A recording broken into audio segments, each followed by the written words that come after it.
Started. Hi, everyone. Thanks for coming to AOC P&R's virtual interview residency panel. So we got a lot of questions from everyone. So we're going to try to get through as many questions as we can, but I'll also be monitoring the chat. So if any of you have any questions, feel free to put those in, but we'll try to save like the general questions for the end. But I'll have the panelists introduce themselves whenever they're ready.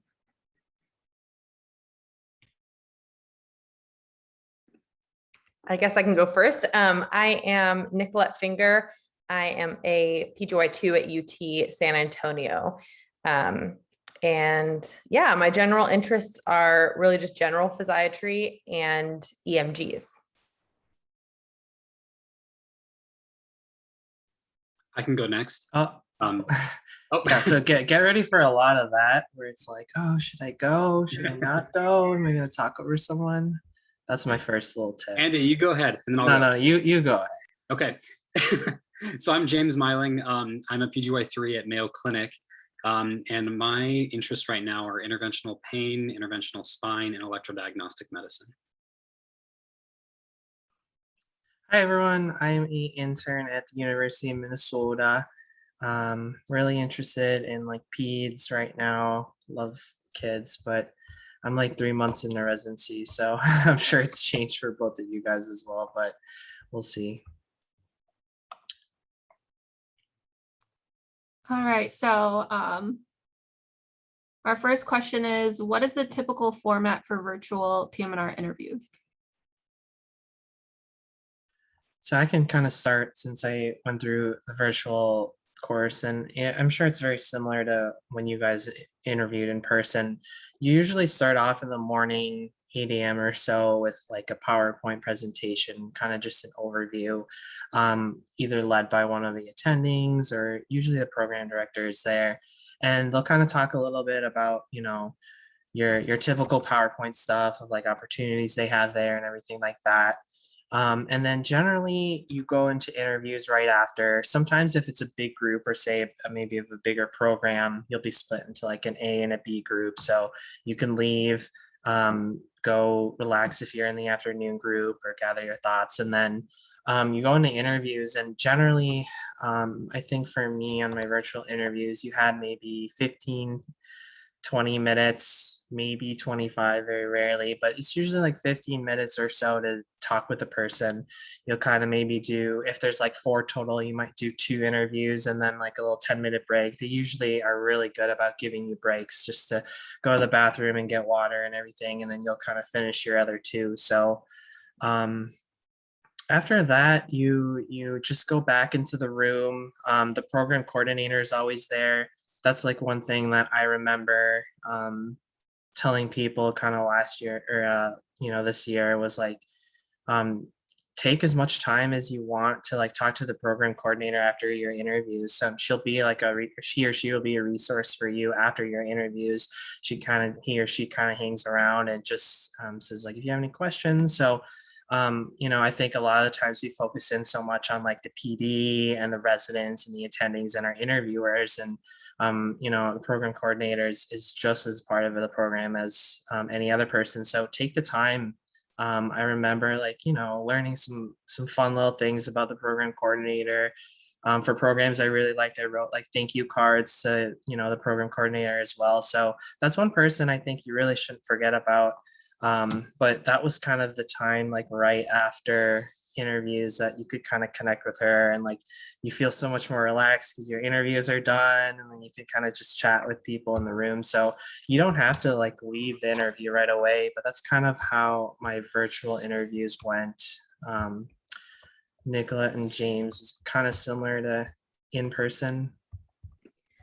Yeah, so I think of course we don't have experience with the virtual interviews, but I will be like for San Antonio, I'll be on some of the like pre-interview, I don't even know, meet and greet. So since we can't have dinners, so I will be on some of those. So I know that like the night before, at least for us, we'll be doing like a Zoom call, which will be very informal, just like chatting, answering any questions. And then the rest of the day, from what I hear from my program, will sound exactly like how Andy described it. So I think, you know, my biggest advice for that is just go with the flow and realize that it's new for the programs too. Like, yes, we did virtual last year, but no one was expecting to do it a second year in a row. So it's okay. Like if there's little bumps in the road, that's fine. Like just move forward.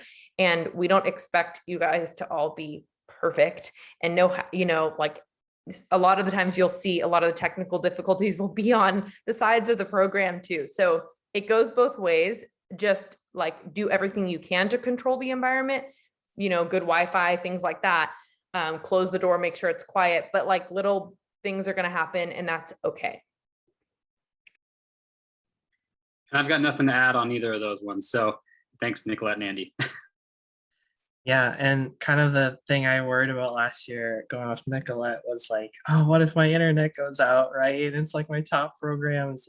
These it happened to me once, and I know it's happened to a couple people I interviewed, but programs are completely understanding in terms of like helping you reschedule your interview and like all that stuff. So don't freak out. I know it feels like the end of the world when like you can't get Zoom to work or anything. Just talk to like I said, the program coordinator. And I had like just one friend, but one friend, her internet went out.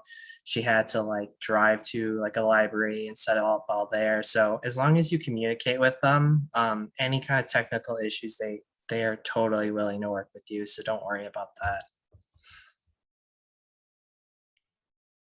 Okay, that sounds great. So someone also asked, would you advise an accidental pet disruption? So like if there's like a cat that just walks by or something. I would say at all possible, keep like doors closed. Like if you have kids, pets, spouses who are going to run in the room, like whatever, make sure everyone in your household knows that this like time is protected.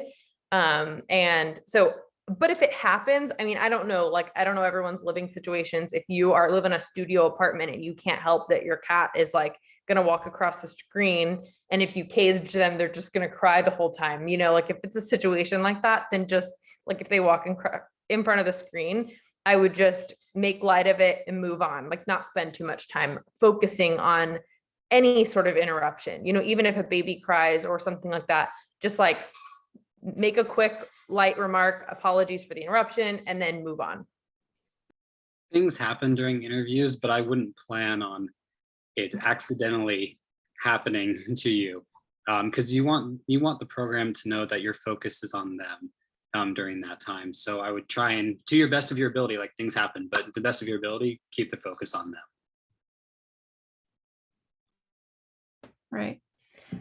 So someone also asked if you recommend using a background on Zoom or if you should just have like a blank background or something. So I think something that obviously looks professional, but I remember having like a picture of my dog in the back, and then I had this like painting that I drew, and it came up during interviews. And a lot of times, like, you know, people that it's memorable, and if you can kind of lighten the conversation, I mean, you got to imagine these interviewers are doing like hundreds of, or you know, at least a couple hundred interviews, and you know, it's kind of the same process for them every time. So if you can kind of make this interview a little bit more conversational, talk about like, oh yeah, I love to paint and stuff, like those are the things that they remember you by. So I, you know, I had like a picture of my dog, and you know, talked about a funny story with my dog and things like that, and you make people laugh, and that's how you become memorable to these interviewers. And so I recommend, at least from my end, like if you have a picture of your family or like your dog or just like something about your hobbies in the background, you know, if it's like if you love hunting, don't put a shotgun like in the back of your like thing, but if you love to run or something, or you love photography, put it in the back of your thing. And it can come up in interviews. I think 100%, not even 99, 100% of my interviews, like the interests and like your ERAS came up, and people want to like talk about those things during your interview because it makes you unique. And if you can connect it to rehab or connect it to medicine in some way, or just connect it in how you relax, or anything like that. I always tell people, like, aside from getting across, what you love about PM&R, like, you really got to try to get across your personality, because you've gotten these interviews, like, you've passed that first door of board scores and tests. They just want to see, like, who you are, and if you're a fun person to be around, or whether you kind of mesh with the other residents. So if you can get your personality across through your hobbies, whether it be putting something in your background or not, or just making it look nice and professional, I really recommend it, because I think interests really come up in interviews. I don't know what you guys think. I would agree that interests come up in interviews, and that you should talk about your interests in interviews, because it makes you unique. It kind of gets them to get to know you. My advice would be a little different, that I would say you want your background to be, I would say, pretty plain, because you don't want it to be too distracting either. Again, you want, when you're over a video call like this, you want the focus to be on you. And if you have like a bunch of posters in the background, or if you have a bunch of laundry in the background or something like that, you don't want things to take the focus away from you and what the goal is of the interview. Recently, I was given the advice that if you do interviews like these, if you have something kind of simple in the background, whether it be like Andy said, like a picture in your background, or a painting in your background or something like that, if it's something simple, that could be okay. Some people suggest even just doing that whole blurred background, so then it's just you with kind of the blurring of whatever it is in the back. And then there are the actual backgrounds you can get on like Zoom, that you can put behind you as well. As long as you're not doing things that are distracting. Again, I wouldn't put like outer space as your background, or no offense to New York City, but Central Park. I wouldn't put that in the background, just because it can be a lot and can take the attention off of yourself as the applicant. I would say, personally, I think it's even distracting, and this is a total personal thing, but when people have like a fake background, and then I'm like focusing on like the edge of like their head, on like where their head's getting cut off in the background, and then their hand disappears like into New York City, and like, I think personally that is distracting to me. So if like, perfect scenario, and again, everyone's different. If you're living in a studio apartment and you don't have anywhere to go to do these, that's like a clean background, but that's understandable. And I think if you need to use a Zoom background, or need to use the blurring or something like that to limit distractions, then I would highly recommend that. But I would just, my advice, if I was doing a virtual interview and I was the interviewee, I would literally be setting up like a desk in my apartment that was dedicated for interviewing, with a blank wall like this in the background, a nice like ring light in front of me to make my face really nice and bright. And I would have it like literally like this, but I would be not sitting on the couch. Of course, I would be sitting like in a chair at a desk, dressed nicely, as if I was sitting in front of the person there, right? And I would want my like area to be very light and full of natural light, or get a $10 ring light off of Amazon, so that they can really see you. Because one downfall of all these virtual interviews, you guys are saving a lot of money, but we know it's hard to kind of get across that personal feel across the screen, and that is a challenge that you guys are going to face. And so as clear as you can make that video, and how as professional as you can make your appearance on the screen to them, is like the utmost importance.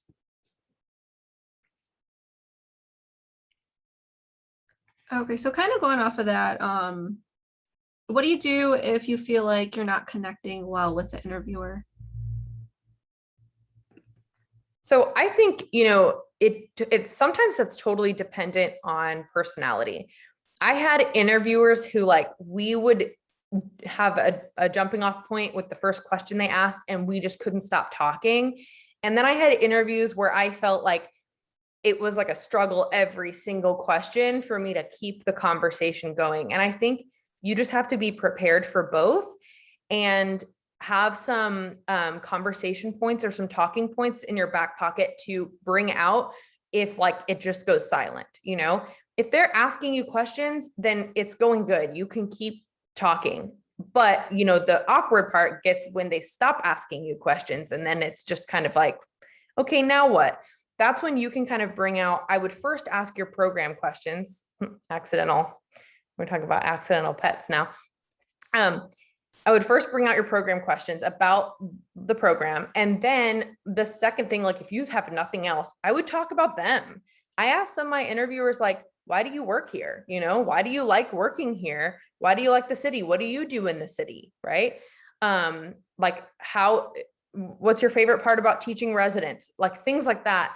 And that's always good if you just completely run out of things to talk about. I totally agree, because people like talking about themselves. And so even if they end up talking about themselves more, they like you more because they feel good about talking about themselves. So totally turn it back on them. Don't be afraid to do that and say, why do you work here? What brought you here? Why'd you stay here after you came? And what kind of things are you interested in PM&R and do? Because heck, you're the applicant. You just met them for the first time, so you don't know all these things about them. So I would totally agree. Yeah, exactly what Nicolette and James said. You know, I think having done interviews last year, they're, you know, try not to let it affect you with your different the subsequent interviewers. Because like Nicolette said, sometimes your personality just connects with others. Sometimes I know with certain programs, certain interviewers are like assigned questions, right? So like I remember one specific program that was like kind of higher on my list. One person asked like ethical questions because like, and they even said like, oh, I'm supposed to ask these questions. And then it was like really hard. And then the next one was just like about my hobbies and like what I love to do and what I love about the program. So try not to, you know, like don't dwell on like maybe one hard interview was kind of the only thing I would add. And then as easy as it is to say it is on this side of everything, like if you aren't connecting with these people and it's like all three interviewers and it's the residents, then you know maybe it's not a good fit for you. And like you are interviewing, and I know all of you want to match so bad come March, but like as you go through interview season, you're kind of realize like you'll find like your people.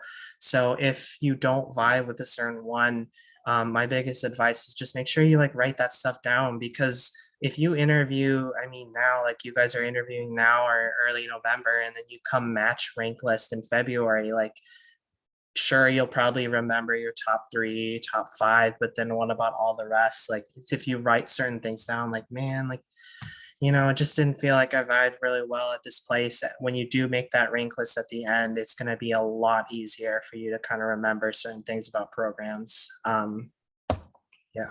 If I can go off something real quick that Andy mentioned, Yeah. when you're talking to these people who are interviewing you as well, remember that the faculty are going to be around a lot longer than the residents. This is advice that I didn't exactly get, but if you jive with the big group of residents, that's great.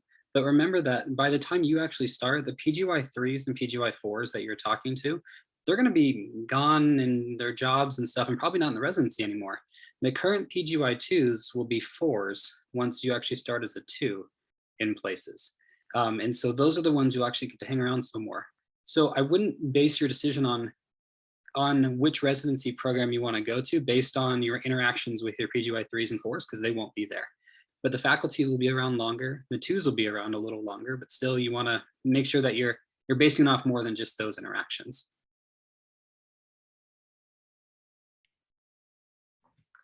Okay, and this is kind of just a general question of how you recommend preparing for interviews. So 2 things that I always tell everyone when they ask this question is the first, don't brush off like the common interview questions when prepping. Like if you were to Google top 100 interview questions and you get those, what are your strengths? What are your weaknesses? Like, tell me a little about yourself. Like you get all those things that we all know you're going to be asked at some point. I think in the back of our minds, we kind of think, oh, we know the answers to all those. We need to prepare for the hard ones. When in reality, like those are the ones you're going to be asked most commonly. And so those are the ones you should prepare for the most. I personally liked, so definitely you don't want to memorize anything and be saying something for memory, but you want to brainstorm all of these things beforehand so that you kind of have it all floating around in your head. So what I did is I made an Excel sheet with all those questions, and I would just kind of like, as I was preparing for interviews, type out little things, because that time of like marinating on those questions will allow you to come up with answers that are actually more representative of you, versus like, if I just come out of the blank and ask some random person in the elevator, like, tell me about yourself, he's going to be like, I don't know, I like to like go running, like, you know, like he's not going to have thought about it. So if you have time to marinate on those questions, you can take like some pretty boring questions and make really great answers that really represent you. And so I would definitely spend time brainstorming, like literally just Google 100 most common questions and then just like brainstorm on them. And then the second thing I always tell people is to keep a few stories in your back pocket. So there's going to be questions you get that you aren't going to have prepared for. And if you have some stories that you've kind of elaborated in your head, true stories, but that you've really kind of like thought through, then you can keep those in your back pocket for a lot of different questions. So one, I always use this example. So if you've heard me say this before, I'm sorry, but like I created an organization in medical school, and I took that organization from 5 to 50 members.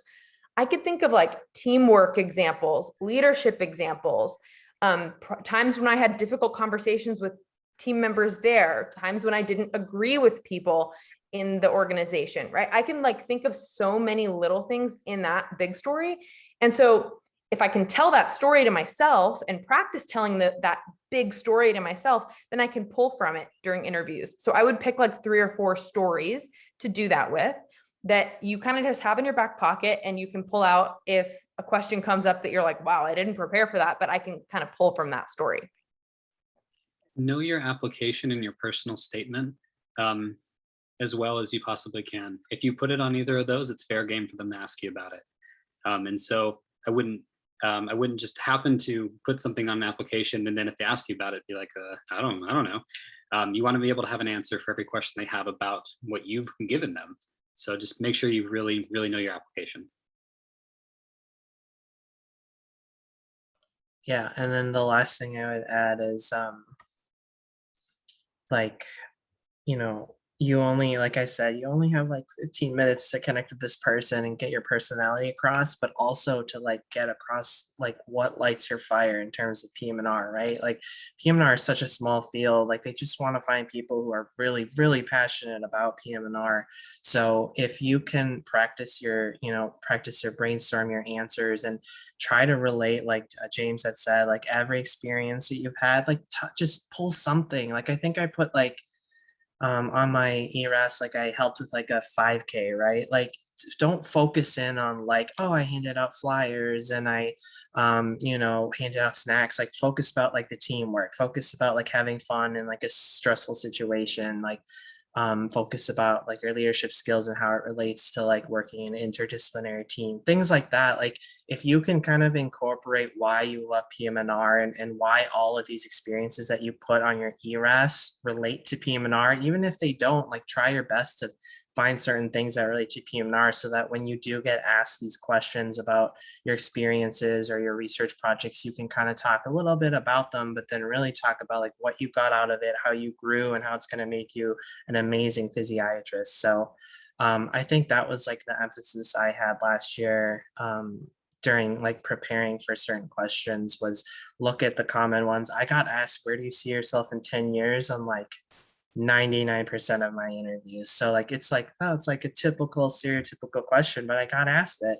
And just preparing it and like using, your little 30 seconds to admit it, but really getting across not just like, where you see yourself, but like how it relates to PM&R with anything that you talk about. And then I had this come up the other day when I was doing a mock interview, but like don't jam it in their face, right? Like if they're just asking you about like, I don't know, babysitting, you can just talk about how much fun you had or something, or whatever experience it is. You don't have to like connect everything so it's super cheesy, but yeah, that's kind of my advice for like preparing. Okay. And did interviewers read your entire application, including personal statement and letters of recommendation? Or is it kind of like a blind interview? I think it depends. I think it depends. I remember specifically, I had one individual who had my application in front of them, and he had highlighted multiple sections. He'd written in notes. I was impressed. I felt like he knew me better than I knew myself because of how thoroughly he'd gone through my application. And then there was a couple individuals when I was on the interview trail that I felt like they didn't know who I was from Adam. So it all will be variable. I would agree. Sometimes too, it is a program thing. So some programs that I went to, like they purposely blinded the interviewers from the your applications. I don't know, like I don't even remember which programs did that. I know San Antonio, at least where I'm at, they did not. They all knew my application very well. But sometimes it is a tactic. So don't immediately like take offense if they haven't. Just assume if you're like, oh, they don't know anything about me, just assume that it's a program thing. And even if it's not, just like give them the benefit of the doubt so that you can have a great interview. But some of them like will literally just go down your like application too. And if it's their first time reading it, they'll just pick something and then be like, oh, tell me about this. And then next, oh, and tell me about this. So just be prepared for like any of those things can happen, and you can just go with the flow and answer whatever they have. If you know your application, then either way it'll work.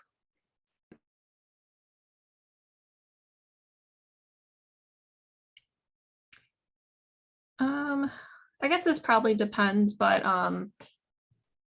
so someone asked, what percentage of interviews were casual conversations versus traditional interview questions? And did they let you know the style in advance? I think percentage, I'm not sure. I know in rehab, like most of my interviews were really conversational and really chill. I mean, people in rehab are really nice, and I don't remember like anything in particular where it was like, oh, this is just ultra mega formal.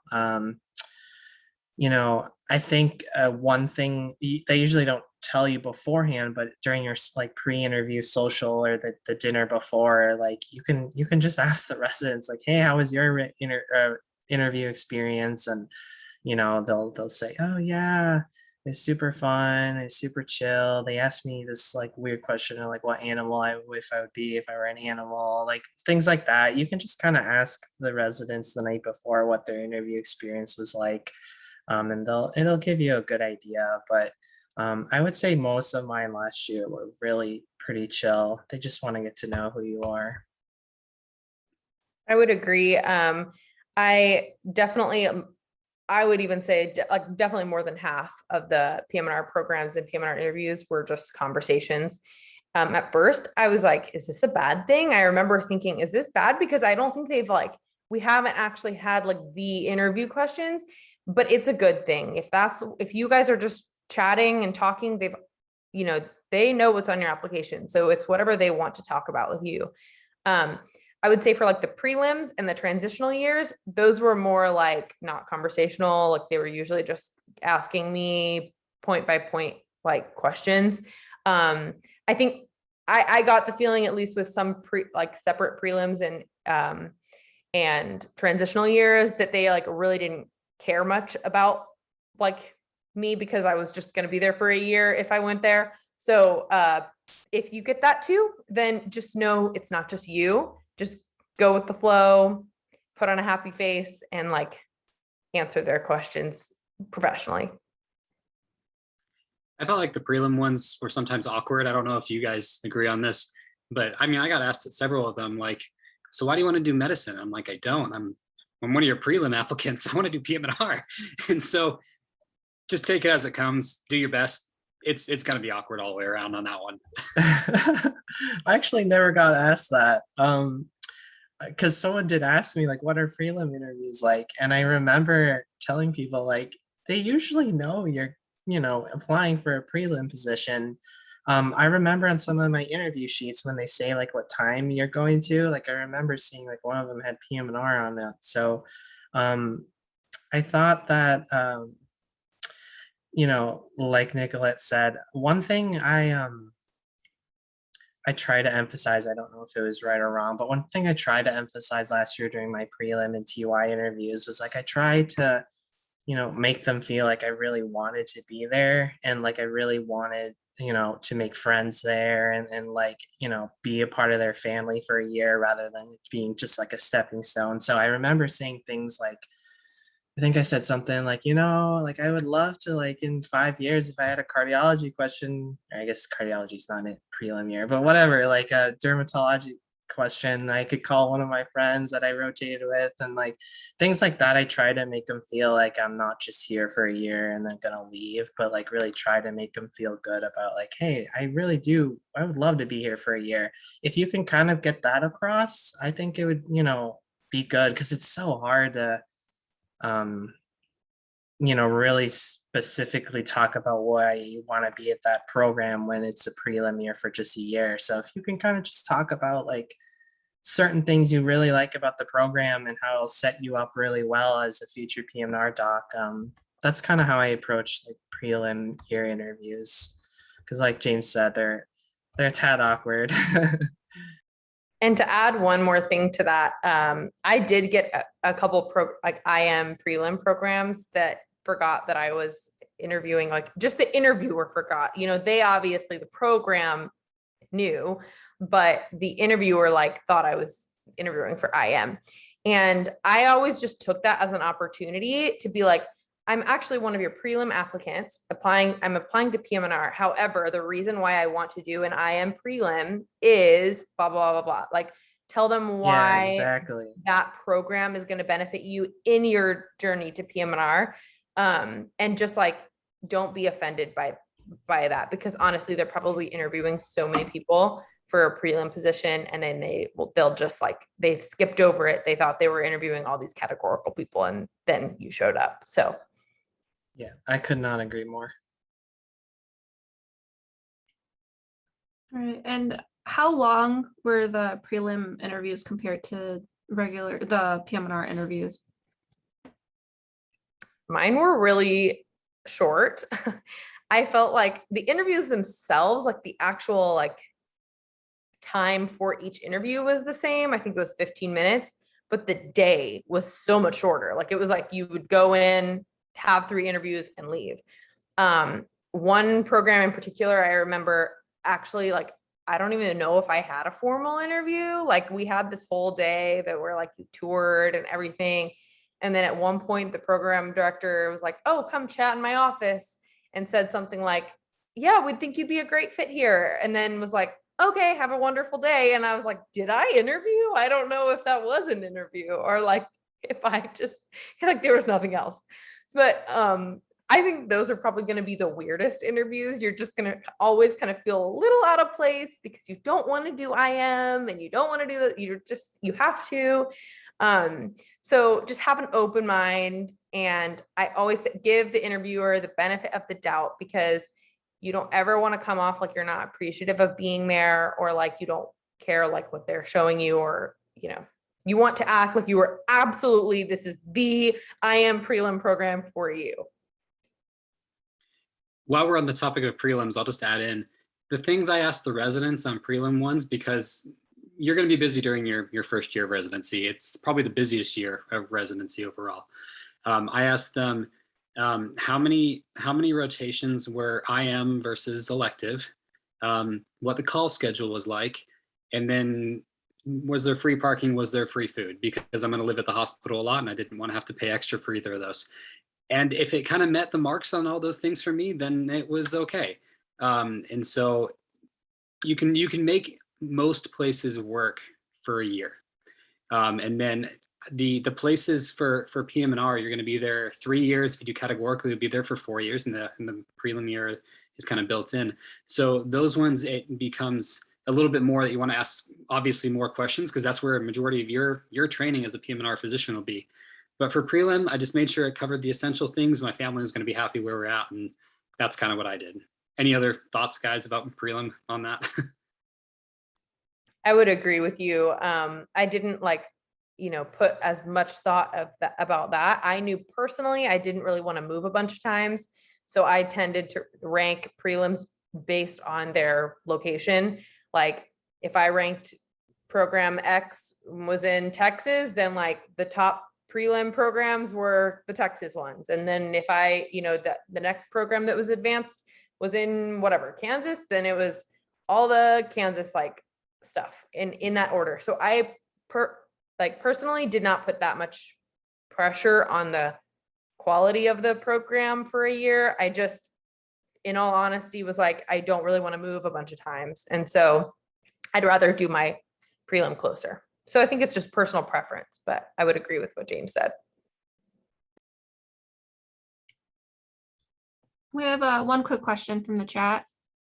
So did you all write letters of intent to programs? If so, did they help? So I did. I wrote thank yous to every program and I emailed them. I did not write a handwritten letter. And actually, I take that back. Not every program. If they gave their contact information, I emailed them a thank you. If the program coordinator said something like, oh, we don't really take thank yous, then I definitely did not. Because if they even make it seem like they don't want thank yous, don't do it. Like if they don't want it. But if they gave me their contact information, I took that as a sign that they were okay with it, a thank you email. And then I only sent a letter of intent to my top program. And that was explicitly stating that I was ranking them number one. And that was because I was confident that I was ranking them number one. But I did not send a true letter of intent to more than just that one program. So a thank you is very different than a letter of intent, because a thank you is, here's why I like your program. Here's why I had a great interview day. I love talking with this XYZ with you, and it was a great day. Thank you so much. And a letter of intent is, in my mind, at least, more like, I'm ranking you number one and I want to go to your program and I'm letting you know how I'm ranking. And so I only sent one true letter of intent. Just like Nicolette, I sent emails as thank yous if they wanted them and did not say explicitly, don't send them. I sent them to the program director and the program coordinator to all the programs I interviewed at, unless otherwise stated. And then I also, for my number one program that I had, I sent an email telling them, I love you, you're my number one, that's what's happening. And so, and just let them know. I also did that for my top prelim as well. And I sent them that, just hoping that it would help. I don't know if it did or not, or if they even paid attention to that at all, but made me feel good to let them kind of know my thoughts. One thing I will add on that is that you, as the interview season kind of goes on, you might hear things as well from programs, whether it be emails, letters. I got a Christmas card from a program. I got a phone call from a chief at one of the programs saying, hey, we liked you. All those things are great and make you feel warm and bubbly, which is fantastic. But make sure that you rank based on what you want, not on how the cards and thank yous and all that kind of stuff that you hear from them. Because until the match happens, it's all, not to be cynical, but it's all just words. And so you want to rank about how you want. If a program talks to you and you feel great about that, it's fantastic. And if it's your number one that says it, great. I already decided my number one and I heard from them. That's a good sign. But don't change your rank list based on what they tell you via those things. I will say I wrote thank you cards. It takes like hours to days to write as many as you need to for like the residents you interview with, or like the 3 interviews that you write. You're gonna try to at least make them somewhat unique. And I know, at least for my program here, that I found out that half of mine didn't even get their thank you cards that I mailed them. So I would probably do thank you emails in a virtual setting. I think if they offer you your email, they'll get it. And that way you can get a little bit of affirmation that they got it if they do reply to you and be like, oh, thank you so much for the letter. We really liked it. I probably would lean towards that rather than writing cards. But yeah, same thing with like letter of intent is just write it to one program. And to piggyback off of what James said as well, I don't know if any of you guys have like actually watched how the NRMP match works, but if you just Google it or YouTube it, it'll show you how. And it actually doesn't matter at all how they rank. I mean, it does. Okay, I take that back. It matters how they rank you, but it doesn't help you to rank a program number one that you like, that just because they're going to rank you number one. It only benefits you to rank in the order that you want to go, because let's say a program ranks you number one, but you ranked them second. That still is good for you. That means if they ranked you number one and you ranked them second, then you'll probably only drop down to your second on your list, but you'll at least give your first a chance. So don't rank based on how someone is ranking you. Just rank how you actually would want to go. And it is in your favor. Like the rank match algorithm is in your favor.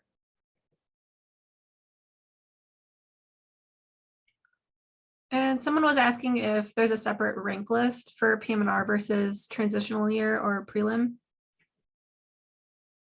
Actually really nice. I didn't know that's how it worked until I like could rank things. And then I saw that like if I match to advanced program A, which is in Wisconsin, I don't want to move twice, right? So I can put like rank list A for prelims, which has Wisconsin number one, St. Louis number two. If I, for the St. Louis PM&R program, I don't want to move again. So for rank list B, I can put St. Louis as number one, Wisconsin as number two. So that's a very basic way to put it, but it's kind of nice because you can kind of tailor your prelim rank list to specific advanced programs. I actually didn't know that. It's really nice because, like I said, and Nicolette said, don't want to move twice if I don't have to, and it'd be nice to be in like one program or city for 4 years. So yeah, there are separate rank lists. And another way to describe that is basically it will force you to rank prelim programs when you rank an advanced program. It will say, here, green flag, you need to rank your prelims because you just put in an advanced program, and it will make you make a rank list for that program. So it's easier to know once you get in, but just know that you can do that. And then you'll realize it once you're in there. The other tip while we're on this that I had, I don't know if this actually helps, but personally, I would have rather matched, like if let's say I didn't match into a PM&R program, I still wanted to match somewhere for a year. So at the end of my entire rank list, I ranked all the PM&R programs with their attached prelims. And then at the end, I actually ranked all my prelims on their own, because in my mind, I was like, I would rather just match somewhere for a year. And I know a couple other people who did that too. But I didn't know you could do that. That's awesome. Yeah. So at least I had a year, and then I would have to, let's say I did that, then I'd have to reapply at the end of that year, but at least I didn't have to soap into a prelim. So that's what I did as a backup. That's smart. Do that. I didn't know about that either. And another quick question from the chat. Did you ever have an interviewer ask you how many other interviews you had and where? They're technically not supposed to do that. I didn't actually have anyone ask me that, but that's one of the questions they're not supposed to ask. Other ones that they're not supposed to ask, but sometimes they do still, is they're technically not supposed to ask about your family, but if you bring it up, then it's fair game. Not supposed to ask about religion, but if you bring it up, fair game, etc. I had residents ask me, but not in interviews. And I usually just answered, unless I felt really close to that resident, like maybe I had done a rotation there and I kind of knew that resident. I kind of just answered like vaguely, like, I'm pretty happy with the number of interviews I've gotten. It's been a crazy year, kind of like giving like a general, but like moving on to another topic. And I found that the easiest way to approach that question. Yeah, same. I got asked like in the social, and generally it's like, yeah, have you guys been interviewing a lot lately or like things like that? And everyone kind of just nods and then, we move forward from there. So I never got asked by an interviewer. And I think if you were ever to be asked that, maybe try to just spin it positively. Like, like I'm really excited to be able to see a lot of programs. But honestly, been super excited about this program for a while now, ever since I scheduled my interview. I love this. And like, there you go. You just like go into something else and just completely avoid it. Maybe something like that, if you ever were asked, could be a good way to approach it.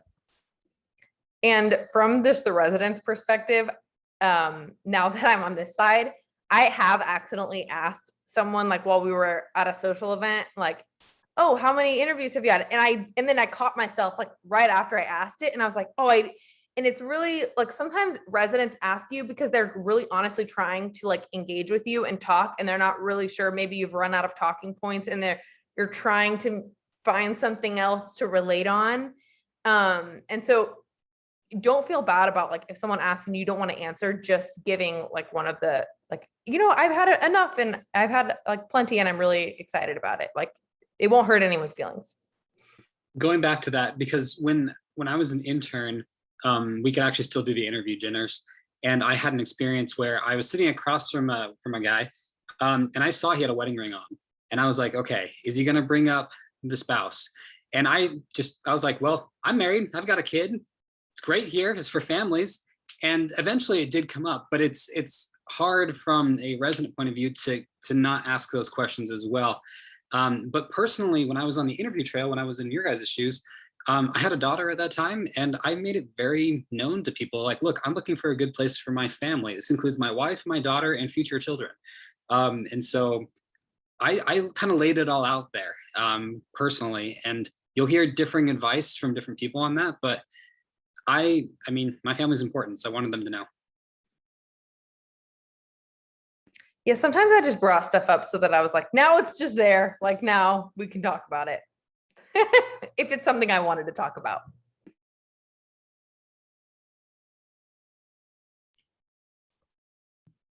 Okay, so is there a certain number of interviews that you want to have to increase your chances of matching? I think my year, which was 2 years ago, the number on like the NRMP, they've got those graphs, was like 12. I have no idea how virtual interviews are affecting that. Andy may be able to speak more about how last year went, because I don't know if people are interviewing more, how that's affecting you guys. Yeah, I would just look at like the charting outcomes on NRIP and then kind of give you an idea. And it's going to be different for everyone, honestly. Like it's kind of a cop-out answer, but if you feel like you're a really competitive applicant, you feel like you've had a lot of experiences that are interesting or whatever, then maybe you'll need a little less.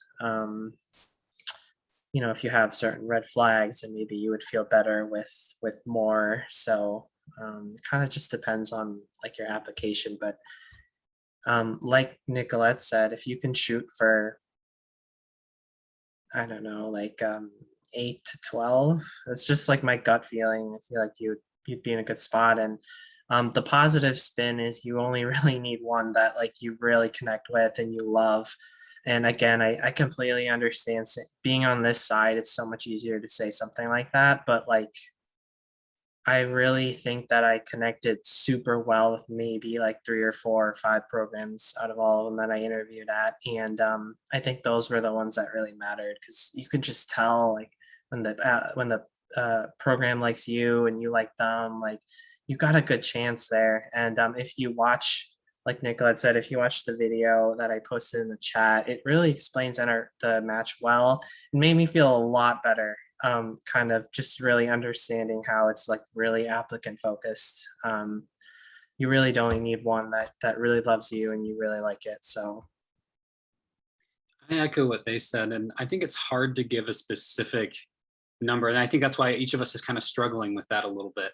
I will say though that from my experience, I received more PM&R interviews than I did prelim interviews. And so I would take whatever prelim ones you can get, because I just, even though I applied to a heck of a lot more prelim programs than I did PM&R, I received a greater percentage of the PM&R ones than I did prelim. And there's still, I'd say there's still a good 50% of my prelim ones I applied to, I never heard back from. And so I would take what you can get on those ones, because there you have other specialties like derm and anesthesia and neuro and radiology, and then individuals who are just trying to match somewhere, if not just a one-year program. And so I would take whatever you can get on those. And then the PM&R, it's like we said, it's hard to give a number. You just want to feel comfortable. You just want to feel comfortable and to and hopefully match. That's the goal of it all.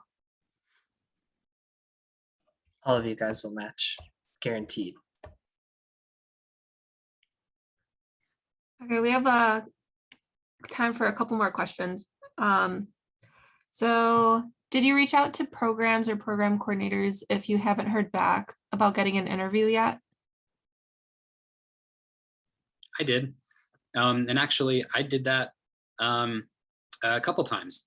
So what I did is, so I'm not endorsing, but on Student Doctor Network, there, at least when I was interviewing, there was like a 2019 PM&R applicant page or whatever it was. And on there, people would actually post like, hey, I heard from X program on this date. And so I personally waited until I'd seen that program and contacted somebody. And if they did, and I didn't hear from them and I was really interested, I sent them an email and said, hey, I'm interested in your program for X, Y, and Z reason. And then I usually try to put in some kind of connector to the area. And some of my connections were like, I went to undergrad in Utah and your prelim program in Utah, I'd love to be able to go back. Some of my, I'll admit that some of the things I said on those were pretty far-fetched. Like not that they weren't true, but it's like, my dad did his MBA at your school. I'm curious to see what the medical program is like, something along those lines. It helped sometimes. And sometimes I still got an email back and said like, thanks very much for your email. We're still not interviewing you. So it never hurts. I would agree. I have nothing to add other than it doesn't hurt as long as you're professional in your email and you give some sort of connection to the area.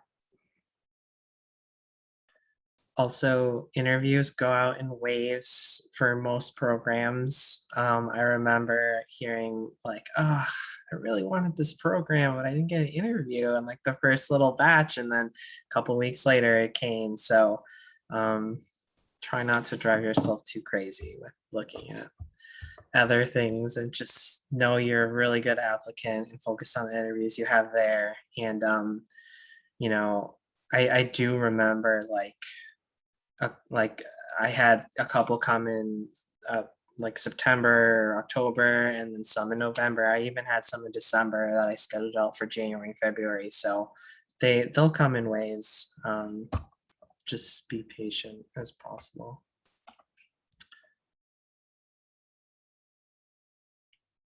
Okay, and last but not least, we just have time for one more question. So if you have specific programs you're interested in, possibly because of nearby family or spouse, would it be appropriate to bring it up in the interview or to the residents? I did. So I'll just tell you my experience. So UT San Antonio was my first choice because for many reasons for the program, but I definitely had a location preference. My now husband lives in Laredo, which is very close to San Antonio. And this is the closest I would be able to get with a PM&R program to him. And I made that very clear in my interviews, but I always made sure to mention why I wanted to be at the program before I mentioned my location preferences. So I would never start off with, I want to be here because my significant other lives by, right? I want to be here because this is why I love your program. I love the residents. I feel like I'd be a good fit here, blah, blah, blah. Say all of those things. And then you can end with, additionally, my significant other is nearby or my family's nearby, and it would really be nice to be close. And I feel like that way you're really prioritizing their program first. You're focusing on them, but you're also sharing that piece of information.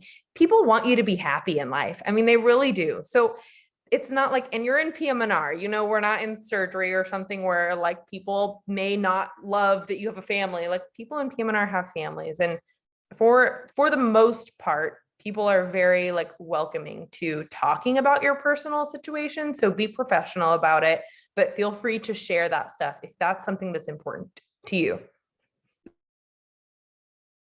And I echo that as well. I mean, regarding the family comment, I think of my own program, and there's tons of us in my program here at Mayo that are married, tons of us that have kids. Some of them have like 2-3 kids even. And I mean, the attendings that we have families. Some of them are young enough that their kids are around our kids' ages. And so it makes it kind of fun. And also, I mean, like Nicolette said, PM&R doesn't discourage like having a family, having a life outside of medicine. Goes back to what Andy said earlier about having your interests. Like you can still have interests in PM&R. Your interest does not have to be, I'm a PM&R doctor and that's it. No, you can have lots of different aspects to you. And I think, yeah, you'll be able to hopefully portray that during your interviews with them, to let them see that you're a person and that you want to be there, and you have so much about you that you can bring.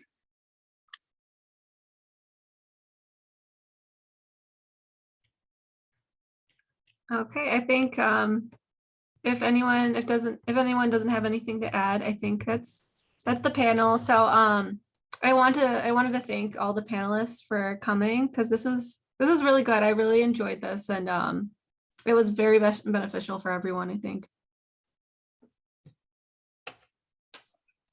Thank you guys. Thanks for coming. Yeah, it was fun. I have one thing to add, because I saw this question, like I think that was asked before the panel. When you don't have to look at the camera, you can look when you're interviewing on Zoom.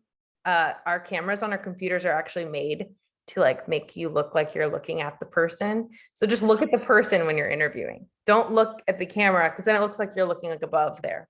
Anyways, Yeah. Just be natural, like you're actually sitting in front of them. Yeah, exactly. Had to add that. I can stick around if anyone has any last questions, but yeah, like I said, thank you guys so much. As can I, if there's any other questions y'all have. I'm seeing a mass